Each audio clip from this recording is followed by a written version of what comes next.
What's good? Today I want to talk about the Nikola Vucevic trade to the Chicago Bulls and how it ruined the Chicago Bulls basketball team and basketball hopes, essentially. Now, for those of you that don't know, on the 25th of March 2021, the Orlando Magic traded Nikola Vucevic, a two-time All-Star center, to the Chicago Bulls in a 4-player deal, receiving 2 first-round picks from the deal. The Bulls also gave them Wendell Carter Jr. and Otto Porter Jr. in this deal. Now, in theory, at the time, this wasn't a bad deal per se. Vucevic was coming off an all-star season, averaged 25 points, 12 rebounds, shooting 40% from 3. And it made sense for the Magic. They were moving towards a rebuild after being a first-round exit, having also traded Aaron Gordon to Denver. But looking back at it, horrible deal.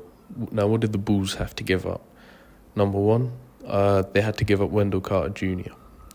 Now, at the time, Wendell Carter was playing poorly for the Bulls. There's no two ways about it. People were happy to see Wendell Carter gone.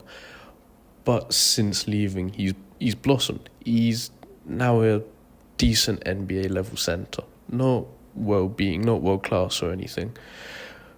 He's probably not going to make an all-star game. But he's decent. And Otto Porter Jr., who was pivotal to the Warriors' most recent title in 2022 as a spark plug off the bench, but he was less of a loss, it's fair to say, because he's had to deal with injuries. He still has to deal with injuries. He's had an injury-riddled career. But the thing I want to highlight is it prematurely ended the Chicago Bulls rebuild. The Bulls were rebuilding at the time, and they got a new front office in, new general manager, new guy that organized trades in AKME. Now, they came in and they wanted to make a statement, get the Bulls back in the playoffs, so they traded for Vucevic. Now, not only did the trade for Vucevic lead them to losing Wendell Carter and Otto Porter, it also forced their hand on someone we should all know as NBA fans in Lauri Markkanen. Now, Lauri, with the Bulls, with Vooch, was having a very poor season. He'd impressed before, but under Jim Boylan, who couldn't organise an offence to save his life, him, Vooch, and the Bulls star Zach LaVine couldn't work together. So they ended up trading Lauri Markkanen to Cleveland and giving a pick on the way out. Then Markkanen was traded out to the Utah Jazz from the Cavs and is now an all-star and won most improved player last year.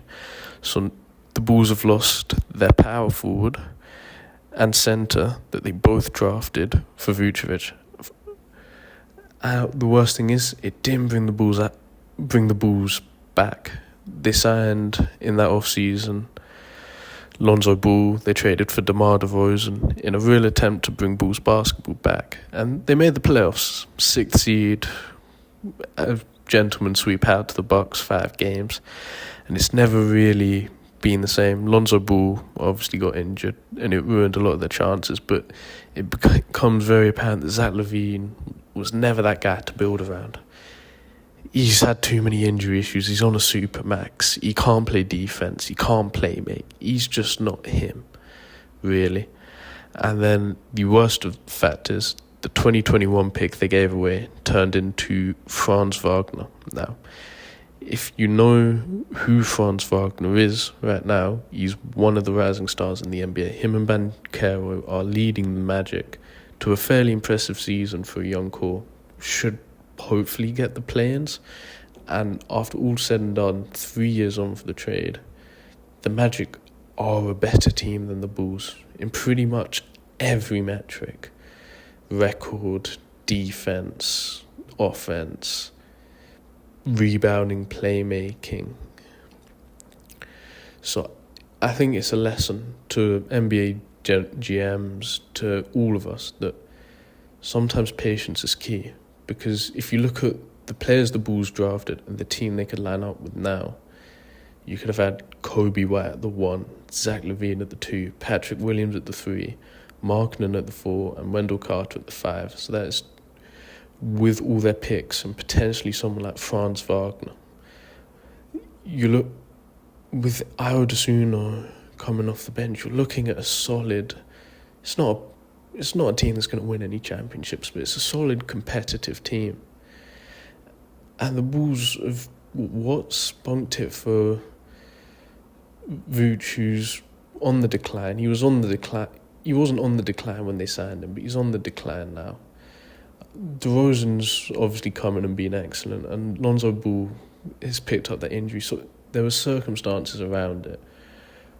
But fundamentally, it's why patience is key in the NBA. It's not like football where you can rush a rebuild by spending big money on big names. You have to build it organically. You look at all the teams that won NBA titles, 90% of the time their core is drafted, with maybe a player traded here and there. The only big exception would be the Miami Heat. You look at the Bucks, star player drafted. Nuggets, 2 star players drafted. Warriors, Curry, Clay, Dre.